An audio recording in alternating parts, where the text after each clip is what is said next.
El Seminario Permanente para el Desarrollo Sustentable es llevado a ti por la Cámara Nacional de Comercio Tijuana y el Centro de Innovación y Gestión Ambiental.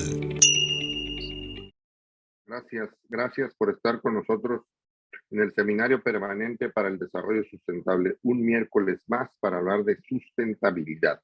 Aquí, en este espacio que la Cámara de Comercio, la Canaco de Tijuana y el SIGA, el Centro de Innovación y Gestión Ambiental, ofrecemos para platicar, para acercarnos, para pensar, para reflexionar, para que amigos expertos nos ayuden a entender cada vez más, a tener mejor entendimiento de la sustentabilidad y de las muchas piezas y complejas piezas que se necesitan ensamblar, acomodar para que sea una realidad.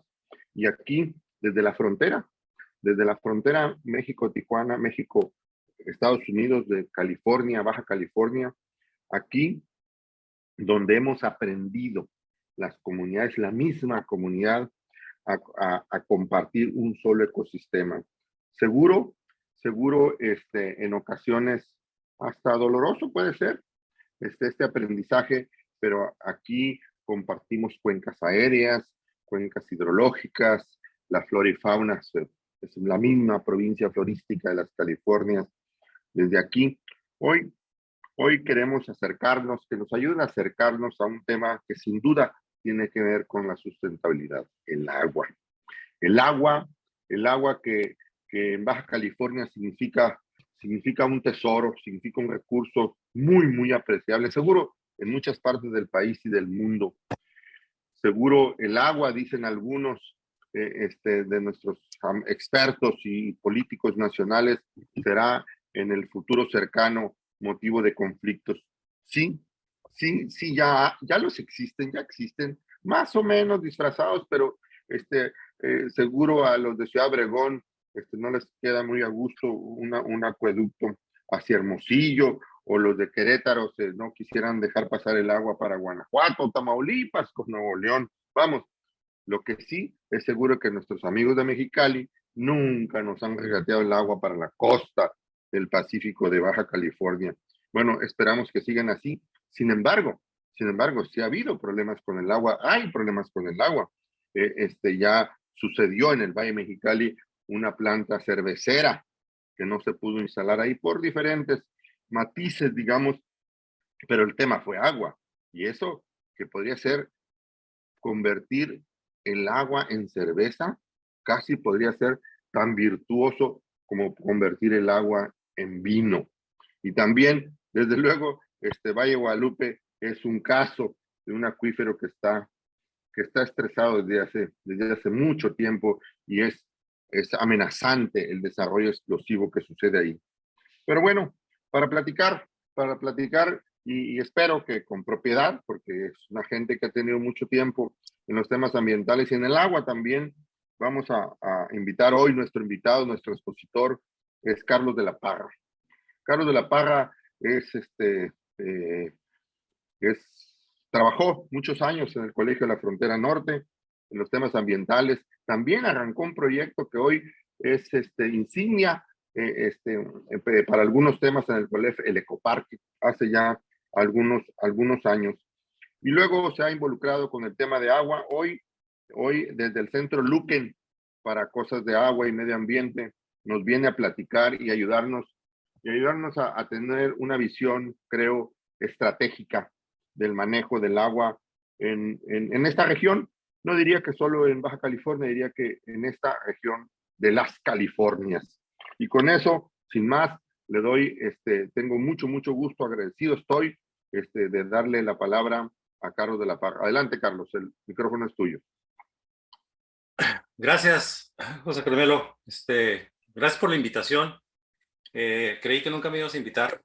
Y luego lo que me pasa es que luego, después de que vengo una vez, ya no me vuelven a invitar. Entonces, ya sabe que sea lo que ocurre, ¿no? Y yo lo que quisiera hacer es ver cómo le hacemos para combinar, no tanto una presentación, decía yo, sino voy a dar unos conceptos y luego a ver si podemos entablar un diálogo. porque me parece que eso va a ser lo más enriquecedor. Creo que puedo o no puedo. Pues casi nunca, pero vamos, inténtalo. Voy a intentarlo, exactamente. Voy a empezar por compartir unas reflexiones sobre agua y medio ambiente. Y lo he intitulado Expresión y Visiones, porque es una expresión, agua y medio ambiente, que ahorita vamos a ver que está repetida en muchos lados en el mundo, y que tiene una misión, un poco en el sentido de lo que comentaba nuestro anfitrión, el maestro Zavala. El agua, en efecto, tiene visos de ser el recurso probablemente más escaso y por más escaso, más valioso en el planeta. Quiero plantear que en ese sentido se hizo con un grupo de socios, creamos el Centro Luken de estrategias en agua y medio ambiente, y lo que voy a hacer primero es decirles ¿quién es el Centro Luken? O sea, ¿quiénes somos y qué hacemos, ¿no? Y como dice ahí, es un centro interdisciplinario que puede ser visto como un grupo consultor, pero es un grupo consultor que nosotros decimos con una causa. Lo que buscamos es no dejarle al gobierno, solo al gobierno, un tema de importancia tan trascendental, transgeneracional como el agua. Y entonces buscamos crear estrategias y acciones para la preservación y su administración, educación, y lo vamos a trabajar con entidades públicas y privadas, pero estamos convencidos de que no se puede dejar en manos de una entidad que ha generado desde 1983, el artículo 115 constitucional, se lo da a los municipios, el poder público, el manejo del agua a nivel ciudad. Y cuando decimos a nivel ciudad, estamos hablando de una porción muy pequeña del uso del agua a nivel nacional. A nivel mundial es lo mismo, ¿no? La agricultura obviamente es la actividad que más agua utiliza. Y cuando creamos el Centro Luken de Estrategias en Agua y Medio Ambiente, un amigo me decía, oye, ¿y por qué no el Centro Luken de Estrategias en Agua y Desarrollo Sustentable? Y me dio a mí entonces pauta para pensar que en esta conferencia lo que yo quería hacer era explicar no solo por qué no dice agua y desarrollo sustentable, sino por qué agua y medio ambiente no son dos variables diferentes, es una dupla. La expresión es agua y medio ambiente. Entonces, la misión nuestra es crear estrategias para que generaciones presentes y futuras cuenten con agua, y la fórmula es muy sencilla: en cantidad suficiente y calidad adecuada para consumo humano, actividad económica y ecosistemas. Y como decía, el agua pues tiene en efecto algo que darnos desde el punto de vista humano, el ser humano. El agua, al escuchar la lluvia, es evocativa, ¿no? Y aquí me vas a disculpar, José Carmelo, pero pues voy a regresar a mis tiempos de contemplación y de acá del COLEF, ¿no? Cuando tenía una ventana que me daba justamente al Océano Pacífico, entonces veía yo el agua. Y el agua es apacible, es meditativa, a la vez nos relaja, y luego también es el medio de diversión y los baños, y cuando falta el agua, como está ocurriendo en estos momentos en la ciudad de Tijuana, pues hay gente que se estresa, ¿no? Ayer entraba yo a una tienda y les decía, ¿cómo les va con el agua? No, pues estamos muy estresados porque no sabemos cuándo va a llegar. Y esta imagen de una mujer bañándose en agua, y luego atrás se ve la industria, y luego se alcanza a ver ahí el medio tanto cuanto cuarteado por la sequía.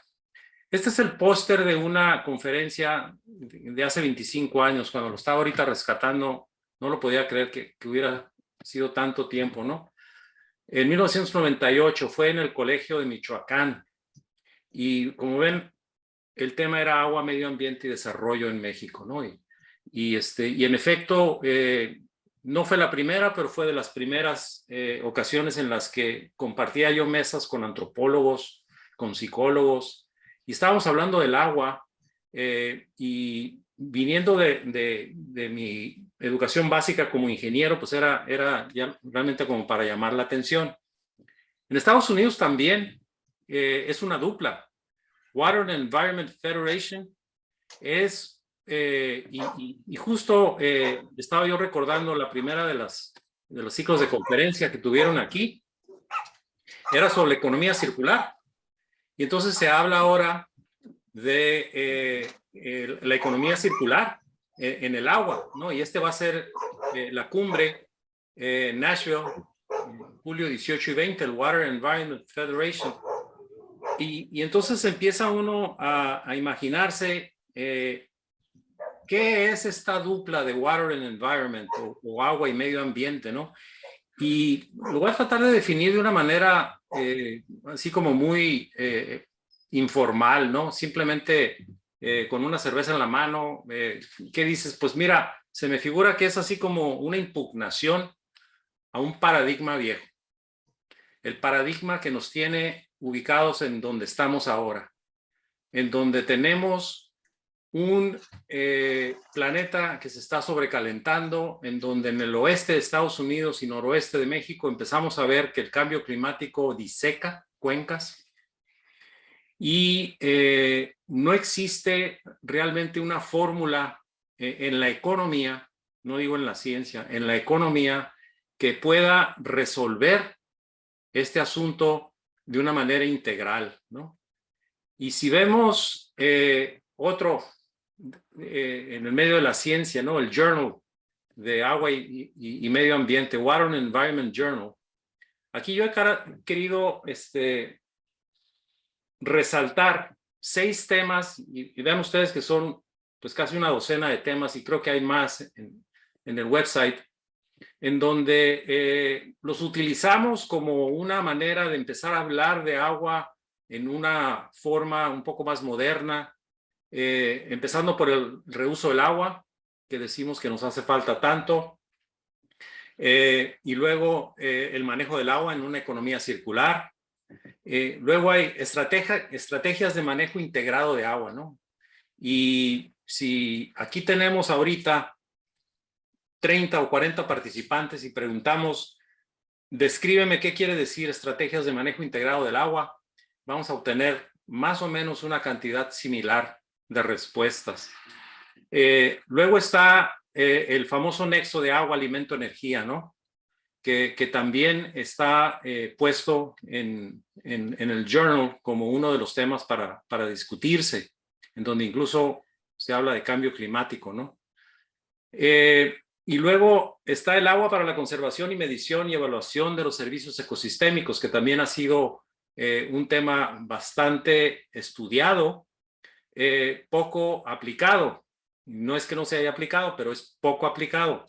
Y luego ya una frase que está de moda, ¿no? Las soluciones basadas en la naturaleza. Y obviamente ahí el agua está en el centro de todo esto, ¿no? Lo que estamos buscando es una concepción moderna, y lo que yo busco, y hace un rato cuando nos saludábamos le decía yo, bueno, pues la verdad es que yo lo que quisiera es que empezáramos a platicar, porque yo lo que me aventé es una mafufada, ¿no? Y la mafufada consiste en tratar de resolver de manera intelectual esta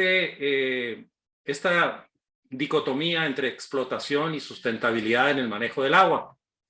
Entonces lo que ven ahí son expresiones muy similares a lo que se está discutiendo en el mundo del agua y medio ambiente, expresiones como la cosecha de agua de lluvia o el manejo integrado del agua, en fin, los conceptos, y en donde lo que nosotros vemos es en un eje si nos vamos a ir hacia la sustentabilidad, y en el otro eje, el paradigma antiguo de la explotación del agua. El agua la necesito para la economía, la necesito para el ser humano, y la voy a extraer y la voy a utilizar, y después de haberla utilizado, ya no me importa. Y quienes hemos estudiado esto del manejo del agua en México y en muchos lugares, sobre todo en los países más en desarrollo que industriales, pero también los países industriales en su momento, si ustedes graficaban la cobertura de agua y la comparaban con la cobertura de drenaje, se iban a dar cuenta que siempre estaba por delante la cobertura de agua y luego la cobertura de drenaje. De hecho, ahorita probablemente existe lo mismo en varios sitios en México. No estoy seguro que en la frontera México-Estados Unidos sea igual. Las dos deben andar muy cercano al 90%, pero siempre andaba el agua entre el 80%, y hubo un tiempo en que en Baja California la cobertura de agua era superior a 80% y la cobertura de drenaje era inferior a 70% o casi a los 60%. Esto quiere decir que esta explotación es lo que yo lo caracterizo como el uso utilitario del agua. Lo que yo quiero es dividendos. La economía rigiendo cómo maneja el ser humano sus recursos naturales. Claramente esta línea que está aquí punteada es donde quisiéramos nosotros que anduviera de aquí a la derecha, todo, porque estamos hablando de generaciones futuras y lo que buscamos es que haya soluciones como la preservación forestal, pago por servicios ecosistémicos, o la renaturalización de ríos, insisto, en el nexo de agua, alimento, energía, soluciones basadas en la naturaleza, cosecha de agua de lluvia, y luego vean por acá la sobreextracción del acuífero sin ninguna consideración asociada a la sustentabilidad, o la desalación de agua de mar, que también es utilitaria, pero que sobre todo ahora en la zona costa, pues se antoja como un elemento indispensable, ¿no? O el uso agrícola, y no nos peleemos con eso. O sea, lo que yo quisiera ver probablemente es como estas actividades como la sobreextracción del acuífero la vamos llevando a un justo medio en donde se acerca la sustentabilidad, o la desalación de agua de mar deja de ser tan agresiva con el ambiente y el impacto ambiental lo podemos mitigar o diluir completamente. Y el uso agrícola pues también tiene formas de lograrse. O sea, cada vez más el término de agricultura regenerativa se convierte en un elemento que ofrece no solamente menores impactos ambientales, sino también va a ser una fórmula para mitigar cambio climático e incluso mayores dividendos. Bueno, de aquí en adelante, yo, José Carmelo, te invitaría a que me cuestiones y me critiques. Y, o sea, si no tienes tequila en la mano, yo te lo consigo ahorita, porque ya hemos tenido muchas conversaciones en donde yo no puedo ni siquiera hablar sin que se me cuestione. Y esa sería la idea aquí, ¿no? Lo que quiero hacer ahora es simplemente hacer un recorrido de experiencias profesionales que he tenido, en donde me doy cuenta que el agua y medio ambiente en efecto han sido el móvil, ¿no? Y empezaría primero con el ecoparque, que tú lo comentaste, y que aquí hace también no sé cuántos meses Lina Ojeda lo presentó, y vieron ustedes cómo ha ido evolucionando esto. Luego me voy a referir a otro asociado a un programa de manejo integral del agua en la cuenca del río Tijuana, donde me parece también que hay cosas asociadas al agua y medio ambiente que habría que reflexionar con el propósito de involucrarnos en este cambio de paradigma, ¿no? Y lo último que he estado haciendo durante los últimos 10, 12 años, más yo creo, es trabajar en el río Colorado, un poco en el rescate de ecosistemas, y recientemente habiendo participado en la formación de la Alianza Revive el Río Colorado. Abrimos el telón para la primera de las de las experiencias en el ecoparque y hablando un poco sobre la reflexión que yo hacía del Centro Luken en el sentido de la sociedad civil participando de algo que no se puede quedar en manos del gobierno. El Colegio de la Frontera Norte es lo que está haciendo, de alguna manera. Lo está haciendo desde la visión académica y Lina Ojeda, que es una extraordinaria académica, no solo por la calidad del trabajo que ella hace, sino porque hace cosas teóricas, pero también cosas prácticas, como lo demostró aquí con ustedes. Lo está haciendo así, pero José Carmelo, tú te vas a acordar en el origen, cuando estábamos bosquejando esto, qué mal le quedaba el saco al Colegio de la Frontera Norte del Ecoparque. Es un centro de investigación de ciencias sociales. Y de repente yo llegué y le platiqué a Jorge Bustamante, que en paz descanse, y inmediatamente Jorge pescó la idea y me llevó a platicar con el entonces secretario de Desarrollo Urbano y Ecología, Manuel Camacho Solís, y le hicimos el planteamiento. De hecho, las imágenes que están ustedes viendo, quiero que sepan dos cosas. Son unas cartulinas que en 1986 elaboré para hacerle la presentación a Manuel Camacho en donde estuviera él, porque no sabíamos en dónde lo íbamos a pescar. Manuel Camacho, que en paz descanse también, era secretario de Desarrollo Urbano y Ecología con Miguel de la Madrid y había sido compañero de Jorge Bustamante en el Colegio de México. Luego entonces tenía a Jorge acceso y quería que le presentáramos esto como una solución a los problemas de drenaje, de contaminación hídrica en la frontera México-Estados Unidos. Válgame, ¿no? O sea, hace 40 años y seguimos en esto. Pero bueno, el ecoparque tenía dos premisas y que por principio, y creo que eso lo mencionó también Lina Ojeda, lo bautizamos en un principio como el Sistema Descentralizado de Tratamiento y Reuso de Aguas Negras en Zonas Urbanas, SIDETRAN. Solo que alguien me dijo que SIDETRAN no iba a vender mucho y que necesitamos cambiarle el nombre y por eso se le puso ecoparque. Pero la premisa 1 está a la izquierda en la pantalla y tiene que ver con un análisis de la composición química del agua residual.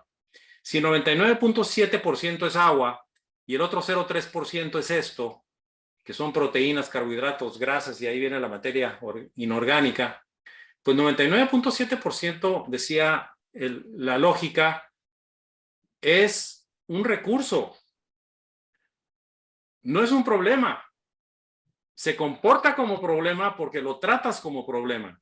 Y lo tratas como problema como se ve aquí en la gráfica que está a la izquierda de esta imagen de la derecha. Aquí hay un sistema centralizado. Es decir, tenemos la obsesión por llevar el agua, cada gota de agua que se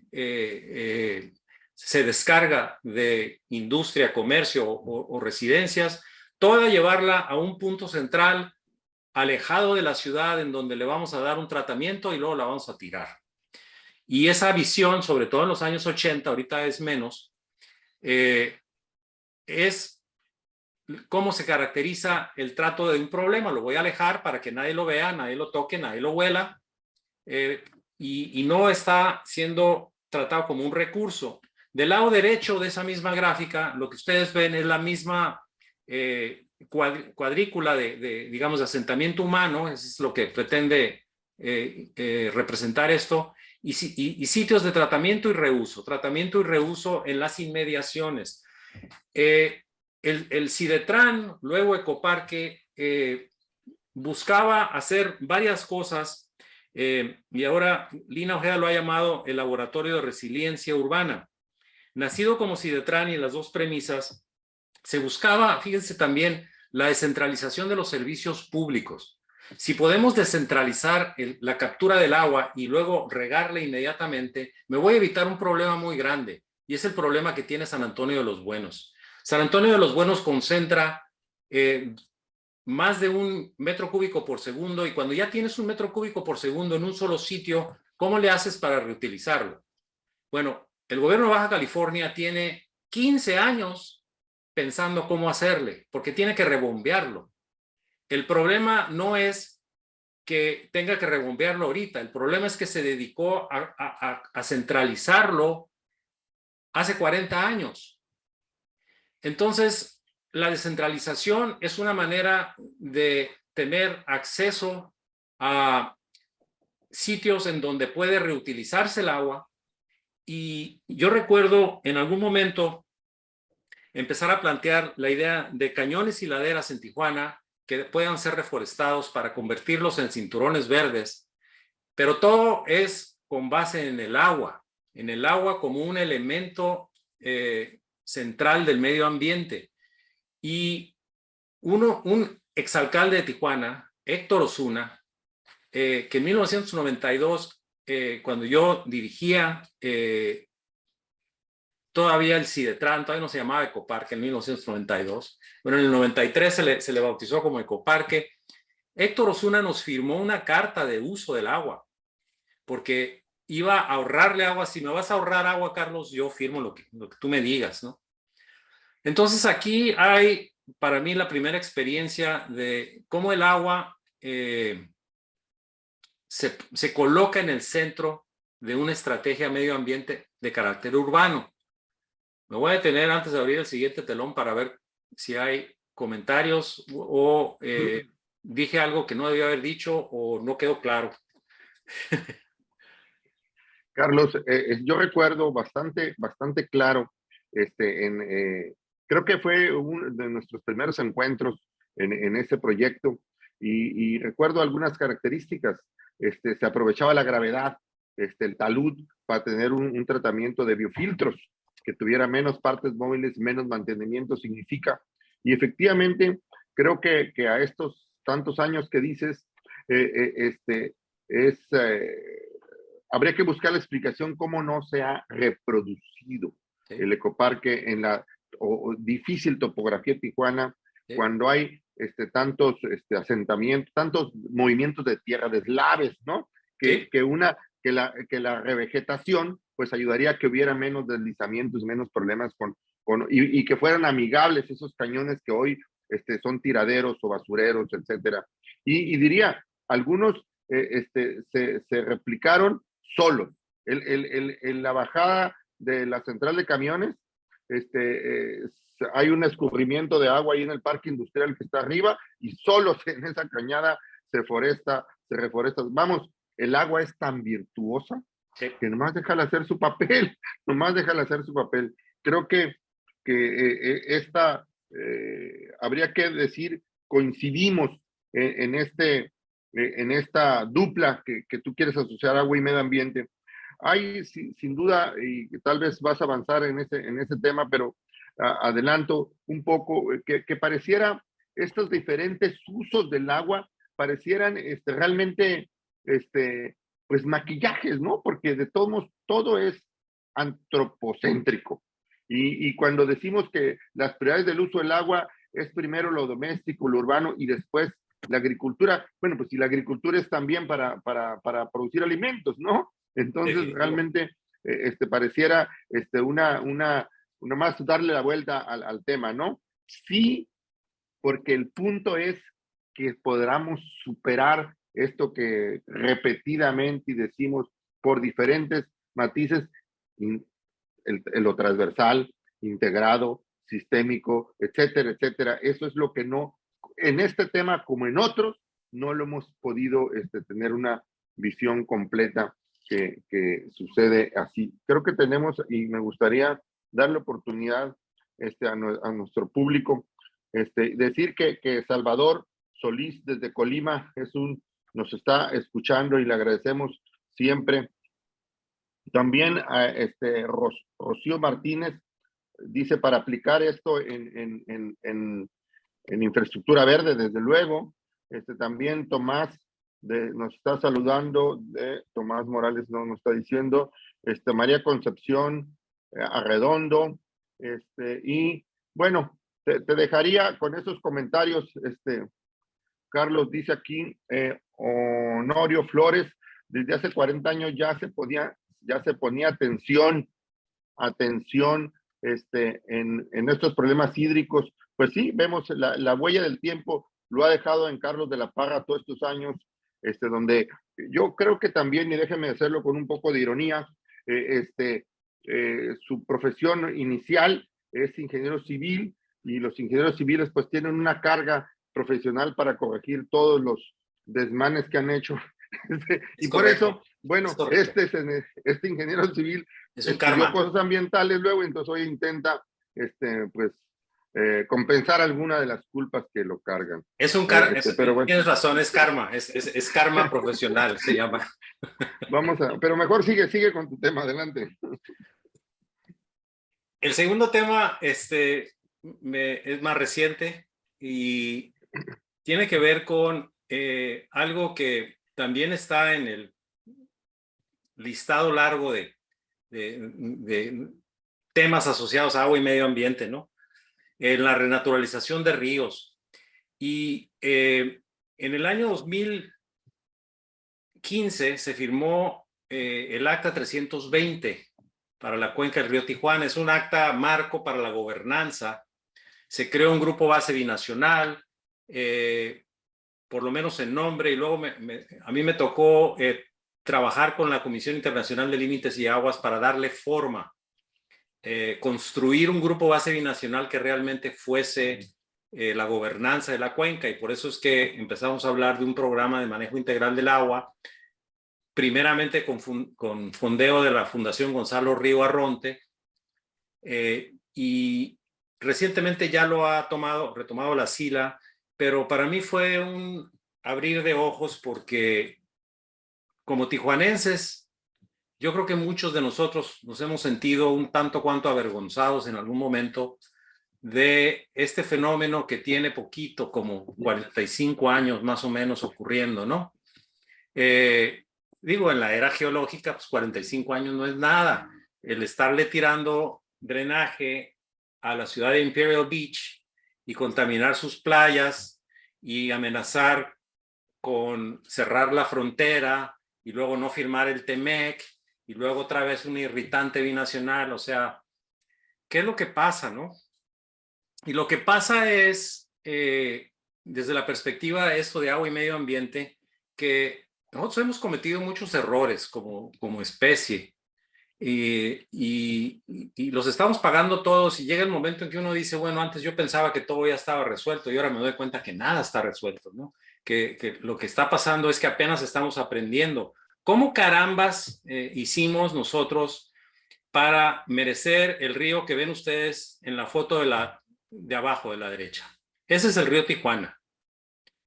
Y miren ustedes el río Tijuana en Estados Unidos, en Imperial Beach. O sea, vamos a hacer una elección y vamos a pedir que levanten la mano. ¿Quién quiere el río de la derecha? El río que está acá abajo, canalizado. Por Dios, o sea, ¿por qué tenemos ese río? Y les voy a decir que Estados Unidos nos culpa a nosotros, pero no sé si ustedes sepan, revisar la historia es muy fácil. En 1967 el problema del río Tijuana era la inundación que provocaba, y ustedes, los que son pues de Misais para arriba, se acuerdan de Cartolandia y se acuerdan del asentamiento irregular que ocurría aguas abajo del monumento a la madre, y que las inundaciones pues no terminaron en la frontera y se iban a Estados Unidos. Resulta que por iniciativa de Estados Unidos, el gobierno federal, por iniciativa de los locales primero de Imperial Beach, el gobierno federal de Estados Unidos, a través de la Comisión Internacional de Límites y Aguas, convence a México de canalizar el río Tijuana. En el Acta 225 en 1967, los dos países acuerdan que el problema de la inundación se va a resolver canalizando el río desde la presa Rodríguez hasta el mar. Y en el arroyo del Alamar también hasta el mar, hasta la convergencia. En 1967, en 1970, en el Acta 236, la SILA le dice a los dos gobiernos, ok, yo voy a revestir 400 metros de la línea hacia el norte y 400 metros de la línea hacia el sur, y los gobiernos federales harán lo demás. Pasan 10 años y Tijuana ya tenía varios kilómetros de río canalizado. En Estados Unidos, en 1970, ustedes recordarán que inicia un movimiento ambientalista en donde se firma el National Environmental Policy Act, la Ley General de Equilibrio Ecológico para ellos, el NEPA, el Clean Water Act 2 años después, y el movimiento ambientalista logra el Endangered Species Act y una serie de golpes de carácter político de los ambientalistas impiden que el gobierno federal canalice el río del lado americano. Estados Unidos y México iniciaron un acuerdo para pintar la casa y nos dejaron colgados de la brocha. Ellos dijeron siempre no, y lo dicen ni siquiera hicieron un acta. Le enviaron un aviso al gobierno federal de México diciéndole, el Army Corps of Engineers ha dicho que ya es inviable canalizar el río Tijuana. Quien quiera tener un asomo de primera mano de la historia de esto, hay un personaje en Imperial Beach que se llama Mike McCoy, que lo vivió y lo encabezó y fue amenazado. Y de todas maneras, y ahorita el señor yo creo que ya debe tener cerca de los 90 años. A mí me tocó trabajar junto con él cuando estábamos justamente con lo del ecoparque en sus inicios. Él platica toda la historia. Ahora, ¿qué tiene que ver esto con la contaminación y con el asunto del agua y medio ambiente? Fíjense nada más que si tuviéramos un río, la eficiencia hidráulica de un río es muy inferior a la eficiencia hidráulica de un canal. Lo que tenemos ahora es un vulgar canal de desagüe que está cubriendo a el río Tijuana que tenemos. Tenemos un río que está siendo desplazado por un canal. Yo entiendo las razones históricas de la canalización del río Tijuana, pero ahora, en estas fechas, que sigamos teniendo un canal cuando estamos llorando porque no existen amenidades ambientales en la ciudad de Tijuana, cuando volteamos a ver la imagen que tengo en la parte superior derecha, fíjense lo que hace un río: mitiga tormentas, sedimenta, sedimenta el asolve, ¿no? Pues el sedimento, o sea, se precipita el sedimento, lo retiene. El canal que ustedes ven, y esto, bueno, no sé si los ingenieros bioquímicos entiendan este concepto, ¿no? Pero yo lo voy a decir de todas maneras. El canal tiene un canal piloto en el centro. Ese canal piloto tiene la función de cuando hay un flujo bajo, transporta el sedimento. Si ustedes leen el Acta 320, hay 3 irritantes que Estados Unidos quiso que se pusieran en el Acta 320. Calidad de agua, basura y sedimento. Es decir, y yo se los he dicho a los americanos, ustedes tienen este problema en el estero del río Tijuana no por accidente, por diseño. El río Tijuana les deposita a ustedes el sedimento por diseño. De manera que si quieren ustedes ver la película amplia en términos de agua y medio ambiente, reconozcamos una cosa: no es una buena idea, no es una buena idea construir un canal de desagüe aguas arriba de un estero que es pristino y que es una reserva ecológica. ¿A quién se le ocurre poner su drenaje en el jardín de lujo que tienes en tu casa? Eso es lo que está pasando. Por acuerdo de los dos países, nosotros tenemos 45 años entregándole de una manera muy eficiente. Todo lo que caiga al río va a llegar a Estados Unidos, porque hicimos que un río se convirtiera en un vulgar canal de desagüe con una eficiencia hidráulica elevada, en donde no secuestra carbono porque el río lo hace. Y si quisiéramos en Tijuana elevar la cantidad de áreas verdes, basta con que tuviéramos un río. Lo empecé diciendo en broma hace como 10 años, ahora lo digo muy en serio. La solución se llama dinamita. Necesitamos revertir el canal a que se convierta en un río para que deje de existir el problema que tiene Tijuana-San Diego. Porque en el momento en que nosotros tengamos un río, lo vamos a cuidar. En el momento en que tengamos un río, vamos a sufrir las consecuencias que ahorita se las trasladamos de una manera muy agilita a Estados Unidos.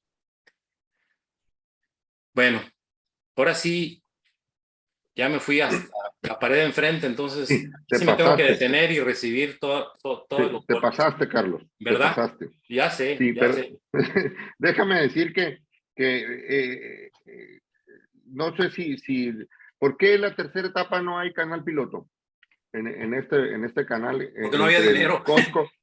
Entre el Costco y la presa, ¿no? No había dinero, fíjate, no había dinero. Ajá. O sea. Y efectivamente el sedimento se queda disperso en toda la plancha, ¿no? Y crece luego, un bosque que luego hay que limpiarlo de vez en cada cuando, ¿no? Así es. Y se gastó, el gobierno de Bonilla se gastó cerca de 40 millones de pesos. Porque yo recuerdo que Rafael Sanz, que era el director del organismo de Cuenca de Conagua, me lo platicó. Estaban a darle 40 millones de pesos, nada más para limpiar. Y eso se va a revertir. Y ya, no, ya está otra vez, que ahí va otra vez. Déjame decir, también me parece que lo noveleas bien esto del canal y conoces la historia. No sabía que eras contemporáneo de esta persona de Imperial Beach, ¿no? Pero por eso tienes tan fresca la memoria. Sí. Sí, y lo que diría es, ¿sabes qué? Te faltó citar, y no sé si esto también lo estudiaron los ingenieros civiles, pero es la ley de gravedad. Y esa no es nuestra, esa está, o sea, de lo de arriba para abajo, ¿no? Entonces, efectivamente va a seguir sucediendo porque de eso no podemos ser responsables en esta obligada relación binacional. Ahora, también diría que aunque nos parezca a veces rudo la gestión de recursos, porque nos toca estar sentados en el banquillo de los acusados, estas críticas desde Imperial Beach, desde San Diego, a las aguas residuales de Tijuana, pues es lo que ha generado algunos recursos, no suficientes, pero algunos recursos para el manejo, como la planta internacional, por ejemplo, ¿no? Sí. Y en su tiempo las obras paralelas, etcétera, Sí. ¿no? Sí. Y hoy la ampliación, ¿no? Claro que es bochornoso la gestión de recursos cuando pues te tocan poner ahí la cara, ¿no? Pero han resultado efectivos, ¿no? Pero fíjate, José Carmelo, que o sea, yo estoy absolutamente de acuerdo. Y Serge Dedina, fíjate, curiosamente, Serge Dedina era un muchacho que venía, yo iba a la línea por ellos, a los voluntarios, y los subía a un pickup que tenía y los llevaba, y él paliaba también en Ecoparque cuando estábamos construyendo el Cidetran. Pero Serge Dedina, que fue uno de los activistas más vociferantes, yo le decía, eso está muy bien, solo que habría que dirigirlo en el sentido correcto. ¿Para qué gritas y denuncias nada más para balconear? ¿Por qué no mejor unen esfuerzos para llevarlo en la dirección correcta? Fíjate nada más, tenemos 45 años recibiendo críticas de parte de Estados Unidos. Yo sería de la idea, ojalá y algún funcionario de la Secretaría de Relaciones Exteriores algún día me hiciera caso en esto. Si la Cancillería pusiera de acuerdo al gobierno de México, el gobierno de México podría llegar con Estados Unidos y decirle, fíjate, tenemos 45 años con este problema y la verdad es que tienes razón, es indigno, ya no puede ser, la vecindad amerita que cambiemos. Entonces, he decidido reestructurar la ciudad de Tijuana. La estructura urbana de Tijuana la voy a remozar completamente. Voy a deshacer el río, el canal lo voy a revertir. Voy a generar una revolución inmobiliaria y esa es parte del fondeo que va a tener la renaturalización del río, y con eso vamos a remediar el problema de una vez por todas. ¿Cuánto le vas a poner? En lugar de estar gastándose 300 millones de dólares y antes no sé cuánto en soluciones aspirina. Pues sí, me queda claro que son al final del tubo y que son en la misma dirección en la que no hemos funcionado, ¿no? En la que no hemos funcionado y nada más estamos abonándole ahí. Pero exacto. Déjame decirte que el trabajo que ha hecho Costa Salvaje no solamente es balconearnos, sino políticamente dirigir Imperial Beach con Cedina y ahora con Paloma. Entonces, yo no estoy tan en contra de que los ambientalistas estén en el gobierno más próximamente en México, ¿eh? No puedo estar en contra de eso, pero bueno, ese es otro tema, pero vamos, sí nos han utilizado ciertamente con un valor político que nos resulta incómodo, pero bueno, pues ese es como creo que legítimamente se tienen que defender los intereses de aquel lado del norte de la frontera y luego conciliar en algún momento, intentémoslo. Déjame que tenemos aquí Saúl Guzmán se está reportando por aquí. También está María Concepción, totalmente de acuerdo. Liberalizan, hace una rampa de sedimentos, agua, basura, línea recta, sedimentos, etcétera. Osbel Hinojosa, nuestro amigo, dice excelentes comentarios, solo para recalcar que varios de los principales proyectos de renovación urbana en el mundo actualmente y los más condecorados efectivamente se basan en lo que dice Carlos, la revitalización de los ríos urbanos. Efectivamente, eso es. María Concepción, después de todo incremento, se tuvo un incremento de la erosión costera y pérdida del patrimonio de la playa. José Echeverría, al principio de la conferencia, Carlos mencionó la experiencia sobre el río Colorado. Estamos llegando casi a ese punto. ¿Qué impactos se han identificado como consecuencia de la Hoover? Yo creo que Carlos va a seguir su siguiente experiencia que nos va a platicar aquí, y lo vamos a dejar a Carlos que siga con su plática para poder aprovechar estos minutos. Adelante, Carlos. Sí, y nada más abonando lo que comentó Osbel.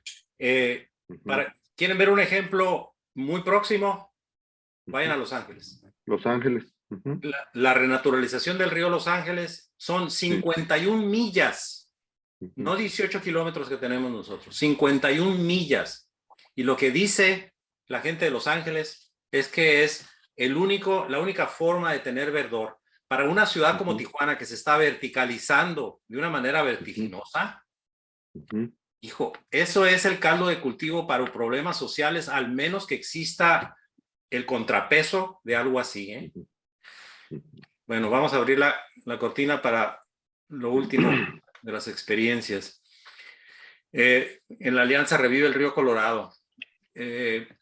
Aquí lo que quiero decir es que producto del Acta 319, en donde México fue capaz de acercarse ya con Estados Unidos y firmar un acuerdo de cómo se iba a manejar los tiempos de escasez, se dio de entrada lo que parecía una paradoja. Como en época de escasez es que decides que vas a iniciar una restauración, que ahora ya llegamos a las 560 hectáreas de bosque ribereño, como ven en la imagen de la izquierda. La Alianza Revive el Río Colorado son 6 organizaciones, 3 mexicanas, 3 estadounidenses. Entre ellas está ProNatura Noroeste, Sonora Institute, que tiene pie en Estados Unidos y uno en México. Restauremos el Colorado, en la que me precio ser el presidente del consejo.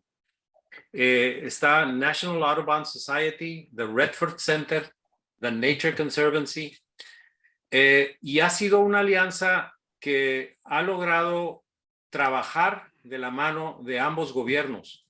Aquí la cuestión es remontarse a 2010, 2011, en las vísperas, digamos, de la firma del Acta 319, que se firmó el 20 de noviembre de 2012, en donde existía ya un acercamiento de parte de Estados Unidos, porque los 7 estados de la cuenca en Estados Unidos ya habían llegado a un acuerdo cómo se iba a modificar el funcionamiento del río Colorado cuando dejara de tener los niveles adecuados en la presa Hoover. El único indicador que existe para poder saber si hay o no escasez es el nivel de la presa. Vaya, es el único indicador porque es algo que se puede leer. No estoy diciendo que sea el único factor o la única causa. Lo que digo es, ¿cómo sabes qué está pasando si no volteas a ver la presa y sube o baja el nivel? Y la propuesta de Estados Unidos era, vamos a recortarnos todos.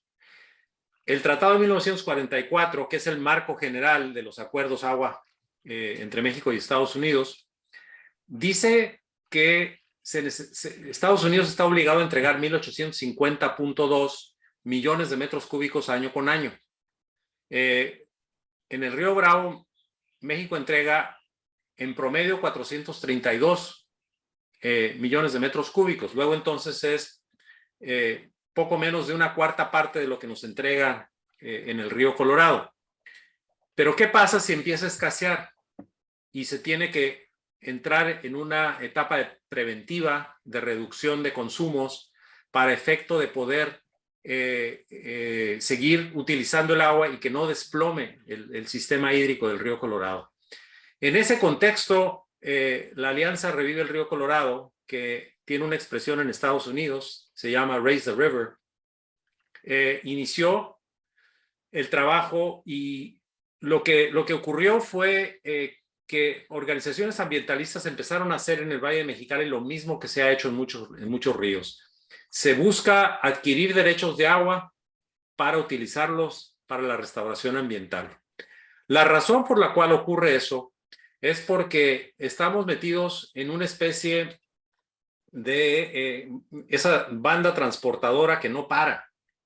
Entre más diseques el río, más sequía, más aridez va a haber, se aridifica más la cuenca, y entre más se aridifique, menos agua existe. El Valle de Mexicali ahorita está sufriendo recortes sucesivos de 2021, 2022 y 2023, producto del cambio climático. Y el cambio climático tiene un efecto que ahorita vamos a ver muy directo asociado a tener o no tener ecosistemas sanos, restaurados. Hay una cantidad de ciencia que ya hace innegable el factor antropogénico del cambio climático. Eso ya no creo que haya alguien que está escuchando esto que no esté de acuerdo en eso. Pero yo sí me voy a manifestar un tanto cuanto escéptico a que solamente reduciendo emisiones de gases de efecto invernadero podríamos mitigar el cambio climático. A mí me parece que es como la temperatura que le tomamos a un paciente. En efecto, nos dice que algo está mal, pero enfriarle el cuerpo nada más no va a ser suficiente. Vamos a tener que empezar a resarcir, restablecer estas heridas que hemos hecho y, entre otras, creo yo que tenemos que empezar a voltear a ver el ciclo del agua y los ecosistemas, y eso es lo que está haciendo la Alianza Revive el Río. Pero para hacerlo se necesita una cantidad de cosas que me parece a mí notable. La primera de ellas es pues convencer a actores que son usuarios del agua de que vale la pena que en generaciones futuras no tengamos que mostrarles películas de bosques o de ríos o de especies en peligro, sino que tengan ellos la posibilidad de palpar realmente la existencia de especies como lo estamos haciendo nosotros. Es decir, necesitamos actuar en la mitigación de cambio climático y la restauración de ecosistemas. La segunda es capacidades, el desarrollo de capacidades, y créanme que viniendo de la academia, brinco hacia las ONG, y hay gente en las ONG con doctorados también, con publicaciones también, y haciendo cosas en el campo que palidece lo que hace la gente en la academia. Y no estoy criticando la academia, tiene su función, pero sí hay que voltear a ver este asunto de la imagen de la Torre de Marfil. ¿Hasta dónde está en el mundo exterior, sobre todo en este mundo exterior que se está incendiando, el valor de un artículo publicado? No es que no valga, es que no es suficiente. Es necesario, pero no suficiente. Y entonces en las ONG hay gente con muchísimo corazón que también tienen esa capacidad, pero están afuera, haciendo cosas en el campo. Y no estoy convocando a que todos los académicos se salgan de las instituciones académicas. Lo que estoy convocando es a que las instituciones académicas volteen a ver cómo uno de los del trípode de actividades, es decir, investigación científica, preparación de recursos humanos y vinculación. La tercera, vinculación, me parece a mí que necesitamos entender un poco más. Y creo que cuando Lina Ojeda presentó el ecoparque en este seminario, tú, José Carmelo, le dijiste algo en el sentido de que esto era lo más concreto que tenía el Colegio de la Frontera Norte. Y no te equivocas. O sea, hay gente que a mí me ha preguntado cuando estaba en el COLEF, oye, ¿qué hacen en el Colegio de la Frontera Norte? ¿No? Porque fuera del ecoparque, o sea, entonces simplemente es un llamado a que sí se tiene que repensar, creo yo, cuál es el valor de gente tan preparada, con doctorado, o sea, las mentes más brillantes que no figuran en la discusión pública de toma de decisiones. Me parece a mí que eso es algo que hay que repensar, ¿no? Y las ONG están haciendo también algo que se ve en la parte de la esquina de acá abajo. Si nosotros estamos, si las ONG, si la Alianza Revive el Río Colorado está buscando formas de restablecer ecosistemas y necesita agua, pues magro error sería que no volteáramos a un diálogo con el usuario del agua principal, con el sector agrícola. Y el sector agrícola, cuando empezamos a platicar, ellos decían, es que estás tirando el agua que yo necesito. Y empezamos a platicar con ellos de cosas como reconversión de cultivos, como medición precisa, como revestimiento de canales, cuestiones asociadas a reducir la huella hídrica del agricultor en el Valle de Mexicali, no porque nos convenga a nosotros, por una razón muy sencilla, porque va a haber menos agua. Si no hacemos algo para que los agricultores en el Valle de Mexicali reduzcan su huella hídrica, crezcan en resiliencia hídrica, se van a morir de hambre. La verdad es que ellos no tienen por qué ahorita saber qué quiere decir escasez. El distrito de riego 014 es probablemente el único distrito de riego en el país que nunca ha estado sujeto a si hay o no hay agua. Hasta 2020 les entregaban religiosamente 1,850.2 millones de metros cúbicos. No solamente no variaba el volumen, sino que era programable por mes. Esto quiere decir que ellos no generaron un músculo de cómo le hago, se sigue regando en melgas. O sea, es un distrito de riego que tiene mucho margen de maniobra. ¿Qué tiene que reportar la Secretaría, la SADER, la Secretaría de Agricultura y Desarrollo Rural? ¿Qué tiene que reportar la Comisión Nacional del Agua de éxito en el cambio de patrones de consumo de agua en el Valle Mexicali? Y la respuesta es cero. No tienen nada que reportar porque no han podido hacerlo. Y luego entonces salta lo que yo comentaba. No podemos, como sociedad civil, dejar al gobierno, solo al gobierno, con un tema tan importante. Y si quieren ver lo que ocurre en términos de la agricultura industrial que prevalece en el Valle Mexicali y que y que tiene que cambiar hacia una agricultura regenerativa, donde no exista barbecho, donde exista, no hay que discar la tierra. Miren nada más esto. Este es una imagen del 2006, en abril, a finales de abril del 2006 de la NASA.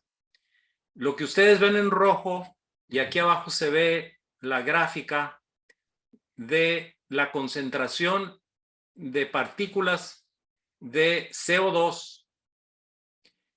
Y vean ustedes cómo en abril está el modelo matemático generando la señal de alerta de las concentraciones de CO2 en abril. ¿Qué está pasando en abril en el mundo? En el hemisferio norte. Respuesta: se está labrando la tierra. Se está desprendiendo el carbono que existe en el suelo. El suelo es una de las esponjas más importantes que tenemos para secuestrar carbono, y lo estamos labrando, dejando que se desprenda en abril. Vean ustedes lo que ocurre en el invierno, perdón, adelantado en el verano, en junio. ¿Qué está pasando en junio? Está creciendo la vegetación y empezando a secuestrar el carbono. La agricultura, que es el usuario más importante del agua en el mundo, es también uno de los emisores de carbono más importantes del mundo. Por eso es que cuando hablaba yo de mi gráfica mafufa, no es que haya que pelearse con el uso agrícola del agua, es que hay que renaturalizarlo y traerlo al centro hacia la sustentabilidad. Hay margen de maniobra y hay que empezar a trabajar en el Valle de Mexicali. Dice no, piensa global, actúa local. La Alianza Revive el Río Colorado está actuando en forma local en el Valle de Mexicali, buscando iniciar una estrategia de agricultura regenerativa. Fíjense nada más, para ya empezar a cerrar, porque ya yo creo que ya me excedí, ¿verdad? Pero bueno, voy a terminar y luego ya nos damos una discusión general. En una cuenca, así es como fluye el agua, y aquí hay usos de carácter industrial, urbano, la evapotranspiración, el deshielo.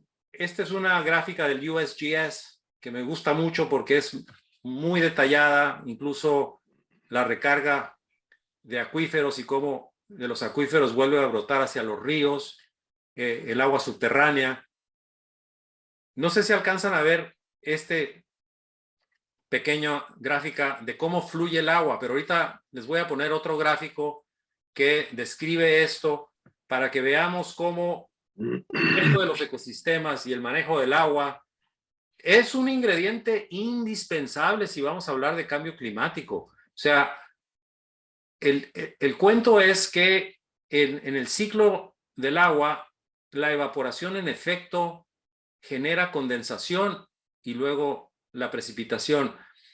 Pero los científicos lo que dicen es que esto es el 60% de la evaporación que trae la evapotranspiración. La otra parte, el otro 40%, es evapotranspiración. Es evapotranspiración de plantas naturales, de ecosistemas naturales o de ecosistemas construidos agrícolas. El problema es que la mitad de la Tierra, la mitad del área continental de este planeta está devastada y hemos perdido la vegetación. No es un misterio por qué está ocurriendo esto. Y si tenemos gobiernos que no están atendiendo esto, no puede haber otra cosa más que la sociedad civil brincando hacia enfrente. Y les he mostrado cómo un proyecto de hace 40 años está viendo que el reuso del agua, la reforestación de cañadas y laderas, la reducción de la erosión es necesaria y posible además, y no se está haciendo. Les he mostrado cómo desde 1967, por decisión equivocada nos metimos en la canalización del río y ahora es momento de revertirlo, digo yo, y ir a la renaturalización del río. Y lo que está ocurriendo en el Valle de Mexicali tampoco lo está haciendo el gobierno. Y entonces me voy a los comentarios finales. Y esto, no me puedo dar crédito de esto porque fue una conversación que tuve recientemente con un muy querido amigo que José Carmelo y muchos yo creo lo conocen bien, Adrián Fernández, que encabeza la Iniciativa Climática de México. Y estábamos platicando ahí y me decía él cómo ha tenido dificultad en la administración actual para avanzar en los temas de energía renovable, y no es secreto de nadie que este gobierno no quiere la energía renovable, y yo lo comparaba con lo que yo vivo en términos del diálogo en materia de agua y cómo vamos a renovar cosas del agua, que necesitamos cambiar el paradigma. Entonces él me dijo 3 elementos que se los voy a dejar. Yo le agregué un cuarto para la reflexión. La primera de ellas dice, me dijo Adrián, hay que mantenerse dentro de la resistencia, ¿eh? No puedes irte con el lado oscuro. Hay que insistir y redoblar esfuerzos. Elemento número 1. Elemento número 2, dentro de lo poco que se puede, hay que hacer todo lo que se pueda, que es mucho. Entonces sí, mientras exista un gobierno que no está haciendo, pues a lo mejor se puede hacer poco, pero hay que hacer todo lo que se puede, porque todo lo que se puede es mucho. Tercero, hay que sembrar para el futuro. Hay que saturar las redes sociales de mensajes, cosa que me quito el sombrero, el SIGA lo hace.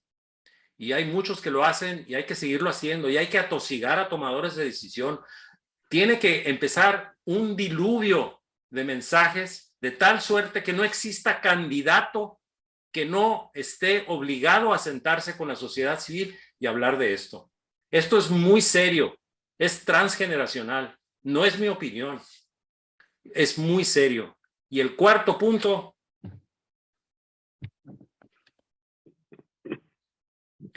prohibido rendirse. Bien. Bien. Muchas gracias. Muy bien. Carlos, realmente, qué bueno que no has cambiado para poder seguirte reconociéndote a través de los años. Yo recuerdo, los minutos no se nos acabaron, pero vamos con esto, vamos a hacer unos minutos largos. Recuerdo que en 2014, tal vez todavía no estaba como centro en Luque, pero fueron gestores para que estuviera Alejandra Cousteau en esto que llamaron flujo pulso, y creo que también fue un marcaje de reconocer el medio ambiente, esta dupla que dices del medio ambiente y agua, y creo que hoy que haya estas casi 600 hectáreas que dices, tal vez lo que habría que apurar para que estas 600 hectáreas en el río Colorado, en el cauce sean pronto un área natural protegida, y eso les dé tal vez mayor estabilidad, y además le tengan otra capacidad diferente, tal vez capacidad de gestión. Si quisiera ponerme filosófico y profundo, romántico, como lo haces en tus últimas reflexiones, diría que yo no he sido un estudioso de la frontera, pero la he vivido. Nací aquí, la he vivido. Tampoco soy un estudioso del río Colorado, pero nací a orillas. Nací en el ejido Plan de Ayala, a orilla del río Colorado. Entonces, bueno, me significa vivir ahora en la escasez del río Tijuana, y sin duda que son atrevidas, pero los planteamientos que haces, pero creo que no eres solo, efectivamente, hay un acompañamiento de esta reflexión colectiva a la que tú citas ahora, Adrián Fernández, pero que creo que más de algunos los compartimos. Esperamos que en el futuro cercano tengamos que el tema medioambiental, y tal vez en eso ese es el trabajo, una parte del trabajo del SIGA dentro de la Canaco, permeando organismos empresariales es que el tema ambiental tenga mayor jerarquía, mayor relevancia política en la toma de decisiones. En eso estamos empeñados. Te dejo un minuto para que nos des tus comentarios finales y poder despedirnos de este seminario. Adelante, Carlos. Pues nada más agradecer mucho la atención de todos. Lamento haberme tomado toda la hora, porque hubiera querido más interacción o interacción con los demás. Sí. Agradezco comentarios. Insisto en el punto cuarto, ¿no? Prohibido rendirse. No se puede. Y desde la trinchera de cada uno, yo estoy seguro que hay gente aquí que está haciendo trabajo muy valioso y solamente repito eso, prohibido rendirse. Y pues espero que pronto, que no sea la última vez que me invitas. Claro la primera que vez, nos conocemos desde hace 30 años, es la primera vez que me invitas, ¿eh? Oh, perdón, 30 años, no, hombre. Bueno, entonces, perdón, gracias, Carlos, gracias a Carlos de la Parra, al doctor Carlos de la Parra, por aportar su tiempo y sus experiencias en estos minutos muy cortos siempre, pero este espacio sigue abierto y a nuestros amigos que nos escuchan, desde luego, de verdad, consideren este espacio para ofrecerse y platicar y compartir sus experiencias aquí en este seminario permanente para el desarrollo sustentable que la Canaco Tijuana, la Cámara de Comercio de Tijuana y el SIGA ofrecen para que nos estemos platicando y caminando hacia eso con el paradigma que signifique, con las contradicciones que signifique, pero una construcción colectiva, un futuro posible de desarrollo sustentable. Muchas gracias, aquí los esperamos el próximo miércoles a las 6 de la tarde en horario Tijuana. Hasta luego.